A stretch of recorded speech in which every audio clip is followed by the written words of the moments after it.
ये हमारी आज की पहली वीडियो है Punjab police preparation material part 1। तो फर्स्ट ऑफ ऑल मैं इंग्लिश की जो 20 MCQs आनी हैं मैं उनकी तैयारी करवाने जा रहा हूँ। आपको मैंने सारा सिलेबस बता दिया था, मैंने बाकायदा अलहदा से वीडियो बना के आप तक पहुँचा दी थी। अगर जिन दोस्तों को सिलेबस का नहीं पता तो वो मेरी पिछली वीडियो में जा सकते हैं, नीचे डिस्क्रिप्शन में लिंक है, आप वो वीडियो देख के सारा आप सिलेबस देख सकते हैं। तो फ्रेंड्स, जो पार्ट 1 है उसमें मैं आपको आज इंग्लिश की 20 MCQs जो आपके पास आनी है रिटन टेस्ट में उसकी तैयारी करवाऊंगा, और उसके बाद डेली का डेली आपको 10 करंट अफेयर्स मिलेंगे जो आपने डेली तैयार करने हैं।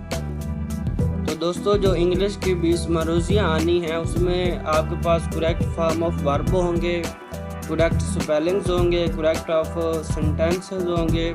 जो हमारे पास सेंटेंस हैं प्रेजेंट, पास्ट और फ्यूचर के, उनके सेंटेंस होंगे, और उसके बाद सिनोनिम होंगे और एंटोनिम होंगे। ठीक है, तो ये वीडियो आज जो पार्ट 1 में है वो आपको करेक्ट फॉर्म ऑफ वर्ब बताए जाएंगे जो मोस्ट इम्पोर्टेंट हैं, जो बार बार पेपर्स में आते हैं।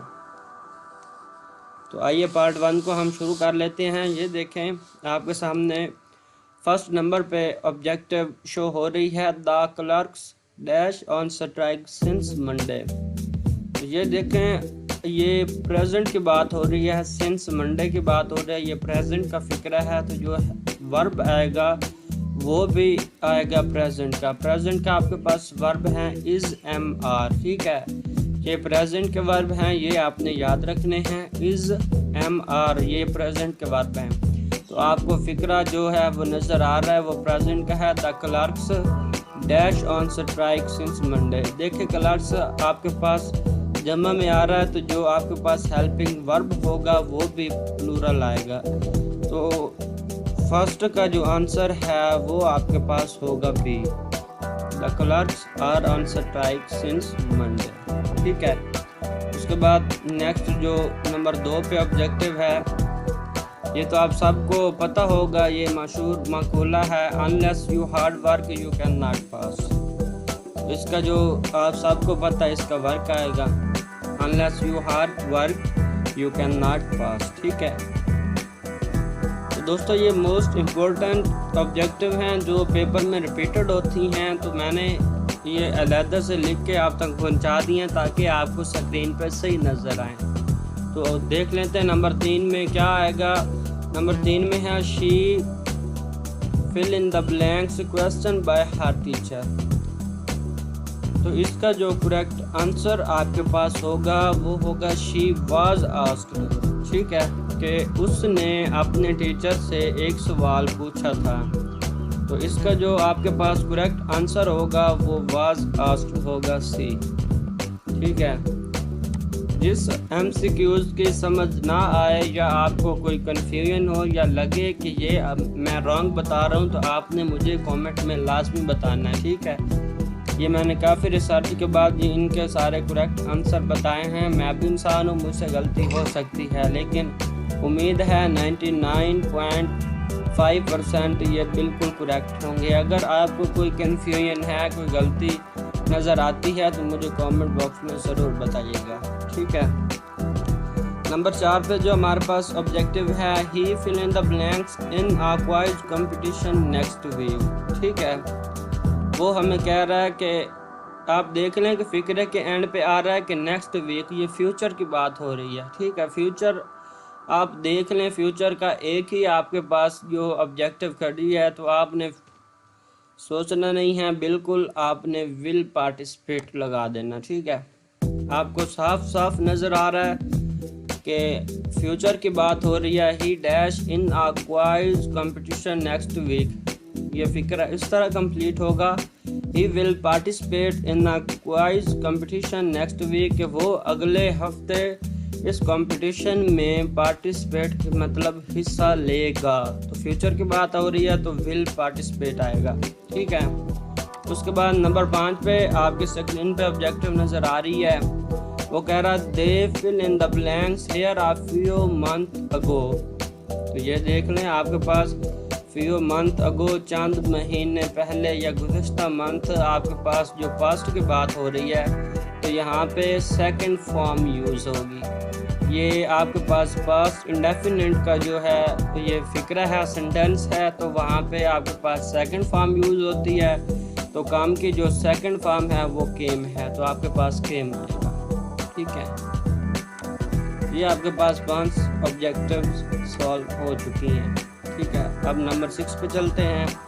नंबर 6 पे वो कह रहा है कि she fill in the blanks done her work satisfactorily. ठीक है, वो ये आपके पास आ रहा है कि प्रेजेंट का फिक्रा है कि उसने बिल्कुल सेटिस्फाइड होके अपना काम कंप्लीट कर लिया है। ठीक है, मतलब उसने काम मुकम्मल कर लिया है। ये प्रेजेंट परफेक्ट का सेंटेंस है, तो यहाँ पे डन आएगा। ठीक है, डू डिड डन, आपके पास ये डन आएगा। ये 3 फॉर्म्स हैं, इसका जो आंसर है वो आपके पास डी होगा।